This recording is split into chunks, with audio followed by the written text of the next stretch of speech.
want to start out this morning by reading a story to you. It's a true story, by the way. It's about a man named Clarence.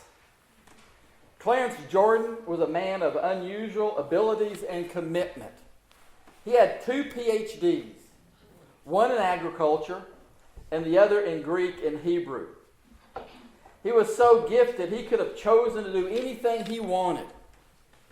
He chose to serve the poor. In the 1940s, he founded a farm in Americus, Georgia, and he called it Cornea Farm.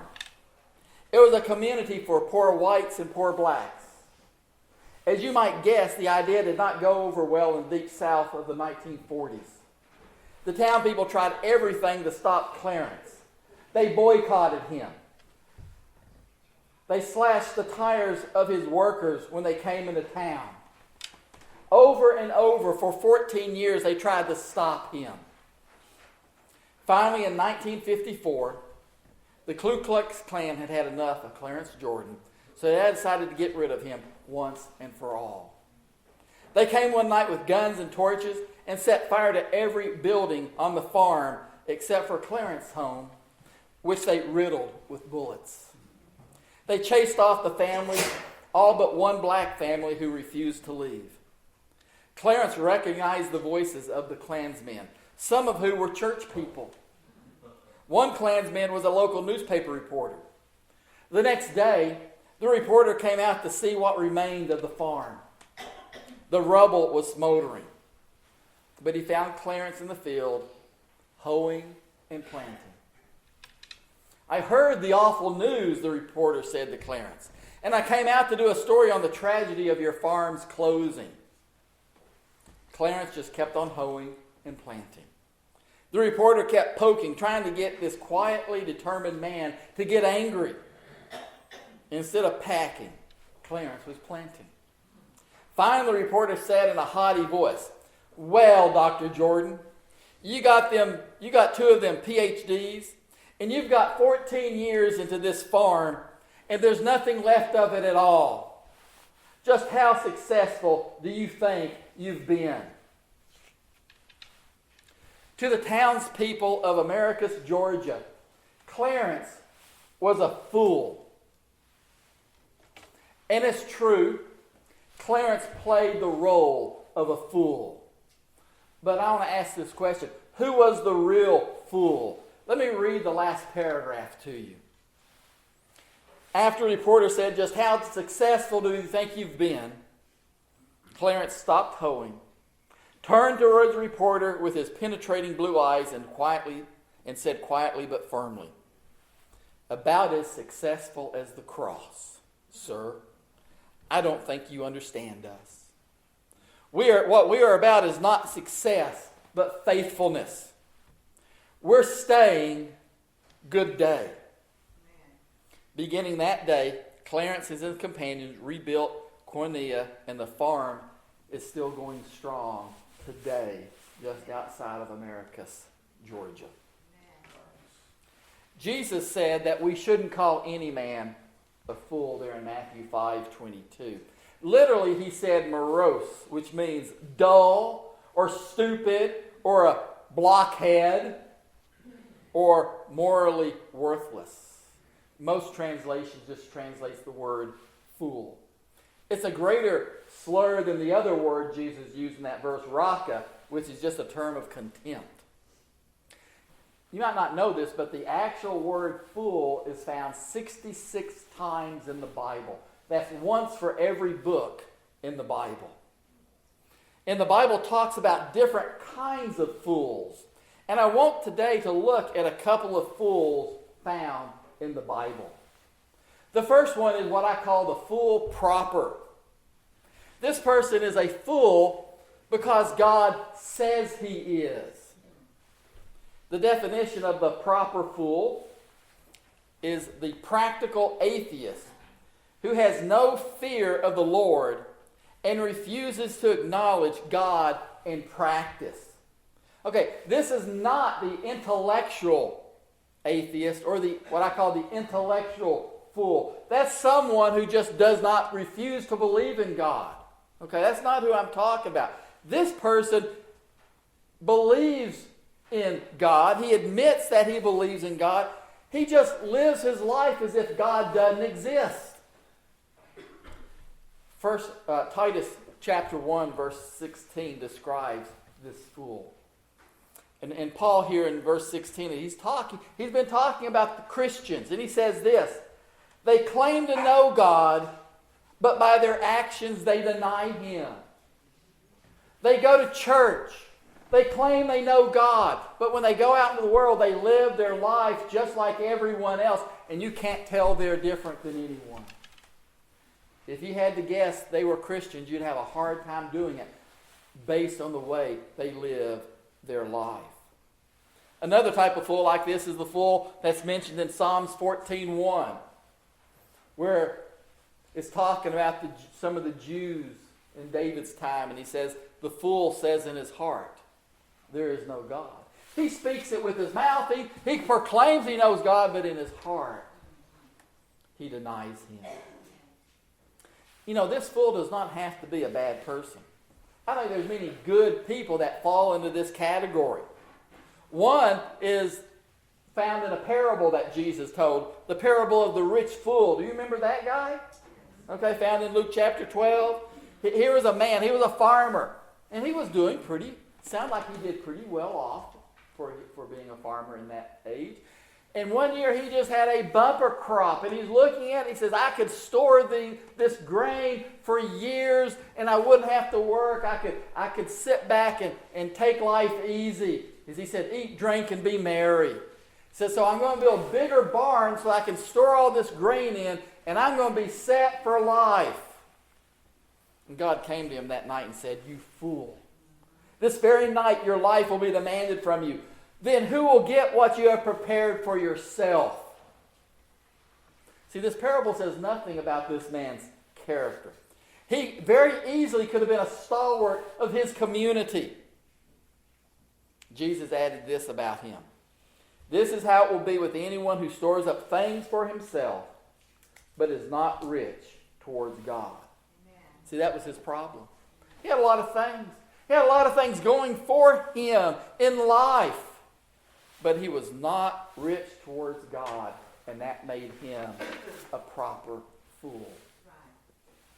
According to Paul, there's a lot of fools like this. Turn to Romans chapter 1.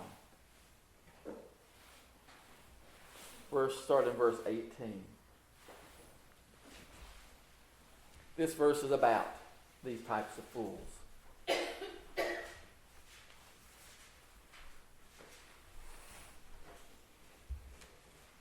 There in Romans 1, verse 18, Paul writes this: the wrath of God is being revealed from heaven against all the godlessness and wickedness of men who suppress the truth by their wickedness. Since what may be known about God is plain to them, because God has made it plain to them. For since the creation of the world, God's invisible qualities, His eternal power and divine nature has been clearly seen, being understood from what has been made, so that men are without excuse. For although they knew God, they neither glorified Him as God, nor gave thanks to Him, but their thinking became futile, and their foolish hearts were darkened. Although they claimed to be wise, they became fools. See, humanity as a whole is a fool. And we need to understand that. The next fool that I want to talk about today is who I call the fool bearer. The fool bearer is really not a fool at all. He just allows himself to be seen as one. Clarence would have been a fool bearer. See, this is a person who is prepared to be seen and treated as a fool for the sake of Christ. A good example of this fool is the Apostle Paul and the other apostles. The world considered them fools, and they gave them every reason to believe so. In fact, go to 1 Corinthians chapter 4. 1 Corinthians chapter 4, verse 8. Listen to how Paul describes himself and the other apostles, comparing himself to the Corinthians who are trying to be wise by this world. 1 Corinthians 4 verse 8, Paul here wrote to them, he says, "For it seems to me that God has put us apostles on display at the end of the procession. Like men condemned to die in the arena, we have made a spectacle to the whole universe, to angels as well as men. We are fools for Christ, but you are so wise. We are weak, but you are strong. You are honored, we are dishonored. To this very hour we go hungry and thirsty. We are in rags. We are brutally treated. We are homeless. We are hard at work with our own hands. When we are cursed, we bless. When we are persecuted, we endure it. When we are slandered, we answer kindly. Up to this moment, we have become the scum of the earth, the refuge of the world." Even though the apostles were not fools, they were ready and they were willing to be seen as fools and to be treated as fools for the sake of Christ. Paul said in verse 13 that that they're seen as the scum of the earth. And he also says in verse 9 it was God who made them that made of them a spectacle to the whole universe. And in verse 10 he said that we, meaning him and the other apostles, were fools for Christ. If you're going to be a fool, that's the type of fool you need to be. See, we need to understand the fool bearer is not really a fool at all. He lives a life in such opposition to the world. He's seen by the world as a fool. The world would call him foolish. In fact, when you accept the call of God and become a Christian, you're accepting the role of a fool bearer. Did you realize that? Today, Christians are called fools by the world. We're called haters, intolerant, fascists, homophobic, ignorant, hypocrites. You know what these words are? They're just other names for a fool. That's all they are. And history is full of fool bearers who answered the call of God. Think about Noah. Was Noah a fool? I mean, there he was out in the middle of the desert building this humongous boat. I mean, there wasn't even a lake nearby or a river. In fact, this was probably the biggest boat ever built up to that time. And he's just there working away, and people would come and see him, and you don't think they called him a fool as they walked by? And as they got together at night together in the bars and stuff, you don't think they didn't talk about Noah and what a fool he was? How about Abraham? Was Abraham a fool? I mean, now here's this guy living. I think he probably had a pretty good life. He lived in and around one of the major cities of his day, Ur. You know, I don't know if you've ever read much about Ur. We know where Ur is today. We've dug it up. And it was in fact, it's got one of the largest intact structures left from how many years ago? 4,000 years ago? It's a ziggurat. And it's the most intact, perfect one in existence today from that era. In fact, they believe it was built around the time of Abraham, and probably Abraham was in it. I mean, this is a town they had running water inside the house. They had plumbing under the ground, into the streets. They had libraries. They had shops. They had a sophisticated city government. They had TV and Wi-Fi. No, they didn't have that. But this unknown God, because Abraham had not heard of this God, called him one day and said, "Abraham, do I have a deal for you? I want you to pack your bags, and I want you to leave your home, your family, everything you know, and I want you to move hundreds of miles away, and for the rest of life you're going to live in a tent among strangers in a strange land. And if you'll do that, I'm going to do 3 things for you after you die.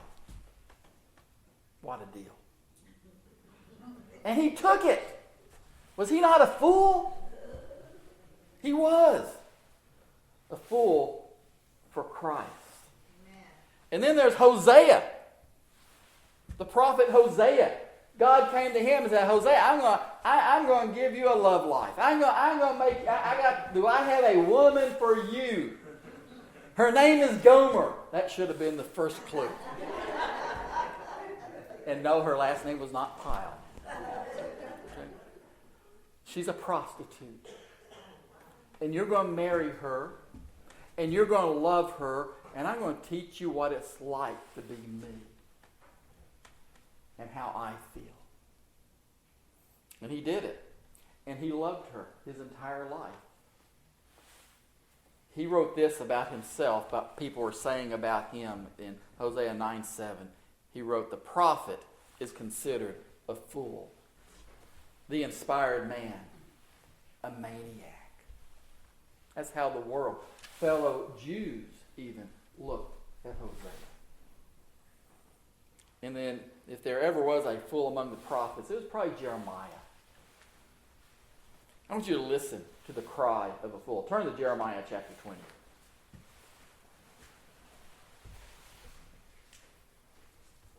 We're going to start in verse 7. Jeremiah 20, verse 7.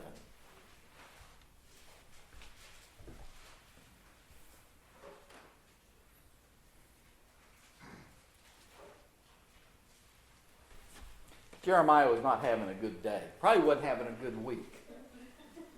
And he wrote this, O Lord, you deceived me, and I was deceived. You overpowered me and prevailed. I am ridiculed all day long. Everyone mocks me. Whenever I speak, I cry out proclaiming violence and destruction. So the word of the Lord has brought me insult and reproach all day long. But if I say I will not mention him or speak any more in his name, his word is in my heart like a fire shut up in my bones. I'm weary of holding it in. Indeed, I cannot. I hear many whispering, terror on every side. Report him. Let's report him. All my friends are waiting for me to slip, saying, perhaps he'll be deceived. Then we will prevail over him and take our revenge on him. Jeremiah knew he was a fool. But do you want to know who the greatest fool bearer of all time was? Jesus Christ. He was falsely accused, and he remained silent. He didn't defend himself. He allowed himself to be mocked and tortured by the Roman soldiers. He was beaten to the point of death by the Roman scourge. And he was crucified, and the proclamation of his foolishness was placed above his head. This is Jesus, King of the Jews. That is the fool bearer. There's one more that I want to mention, and that's the fool maker. This is not a fool, but this is the one who makes all men fools, God himself. He calls some to be fools, his fool bearers. But simultaneously, he makes fools out of everyone else in the world by shaming and subverting their wisdom. And God uses fools, his fool bearers, to shame and prove the foolishness of the world. Turn to 1 Corinthians chapter 1. 1 Corinthians chapter 1, verse 18. Listen how God shames the world and makes them fools. 1 Corinthians 1, verse 18. For the message of the cross is foolishness to those who are perishing. But to us who are being saved, it is the power of God. For it is written, I will destroy the wisdom of the wise, the intelligence of the intelligent I will frustrate. Where is the wise man? Where is the scholar?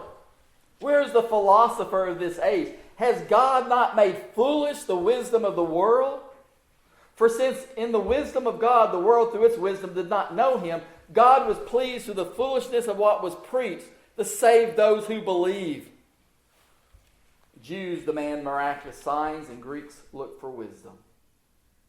But we preach Christ crucified, a stumbling block to Jews and foolishness to Gentiles. But to those whom God has called, both Jews and Greek, Christ the power of God and the wisdom of God. For the foolishness of God is wiser than man's wisdom. And the weakness of God is stronger than man's strength. God's way, and especially the gospel, has always been considered foolishness to the men of the world. See, here's the world's problem. In its wisdom, it has rejected God. So what God did, he chose foolish things, you and me, to shame the world. The cross was God's genius in shaming the world. And that's why Jesus is the greatest fool bearer. I was listening once to Richard Dawkins. Richard Dawkins is one of the new atheists. He's one of the, today when you look at the world of atheism and you look at who are the leading minds in atheism, Richard Dawkins' name is up there on top. And he said this. He said the cross was the most ridiculous idea ever attributed to God. He went on to say that the cross is petty. Augustine, the church philosopher, called the cross the devil's mousetrap. I want to read a quote from a man by the name of David Chilton. He was a minister. He wrote a book on Revelation, and he said this in his book. The devil was conquered by his own trophy of victory. The devil jumped for joy when he seduced the first man, which was Adam, and cast him down to death. By seducing the first man, he slew him. By slaying the last man, Christ, he lost the first from his snare. The victory of our Lord Jesus Christ came when he rose and ascended into heaven. Behold, the Lion of the tribe of Judah, the root of David, has prevailed. The devil jumped for joy when Christ died. And by the very death of Christ, the devil was overcome. He took, as it were, the bait in the mousetrap. He rejoiced at the death, thinking himself death's commander. But that which caused his joy dangled the bait before him. The Lord's cross was the devil's mousetrap. The bait which caught him was the death of the Lord. On the last day, as the men of the world will stand before God, they will stand together along with Satan as fools, having taken God's bait. So here's the question. Who's the real fool? Turn back again, if you close your Bible, to 1 Corinthians chapter 1. I want to keep reading that passage.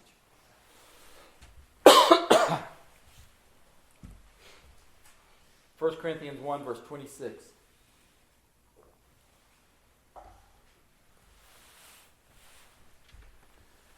Paul goes on, he says, brothers, think of what you were when you were called. Not many of you are wise by human standards. Not many were influential. Not many were of noble birth. But God chose the foolish things of the world to shame the wise. God chose the weak things of the world to shame the strong. He chose the lowly things of the world and the despised things and the things that are not to nullify the things that are, so that no one may boast before him. It is because of him that you are in Christ Jesus, who has become for us wisdom from God. That is, our righteousness, holiness, and redemption. Therefore it is written, let him who boasts, boast in the Lord. See, this passage here, it's describing us. It's describing the people of God, Christians. And we need to boast in the foolishness of the cross. Because it is God's wisdom for our salvation. In Acts chapter 24, we find a fool on trial, charged with the offense of being a fool. The Apostle Paul. He had been arrested and he was brought to trial before the ruling Roman governor, Felix. And he was standing on trial. And this is the time that if you're going to defend yourself, you better defend yourself. Because that man has the authority of life and death over you, Paul. And Paul proved himself to be a fool that day because he didn't give a proper defense. He proved himself a fool instead by speaking about righteousness, self-control, and the judgment to come. He preached a gospel sermon to Felix. But that day Felix proved himself to be the bigger fool because during the middle of Paul's sermon to him, he interrupted Paul and said, "That's enough for now. When it is convenient, I will send for you." See, these are the words of a real fool. When convenient. I mean, how many people have been lost to a more convenient time? I'm afraid too many. See, that's what fools do. Fools wait for a convenient time to get serious about their relationship with God. I was there at one point in my life. I remember one point in my life I kept thinking, I need to get serious about God. I need to get serious in my life about serving Him. But you know what? I just got too much to do right now. It's not convenient. I have to get through. I was in high school at the time. I have to get through high school. And then I need to go to college. And I got to get my degree and get my career started. And I need to start a family. And maybe after that time, maybe then I'll have time. Maybe then it will be convenient. But the problem is for most people, the convenient time never comes. Because see, we're only guaranteed one time, and that's right now. If there ever was a convenient time, it is now. Because you may not have another time tomorrow. So don't pass it up. If you need to get your life right with God, if you've never surrendered to Him in baptism, to have your sins washed away, you need to do that today. If you've done that, but you've allowed other things to encroach in your life, and maybe you've realized, I've become a fool proper,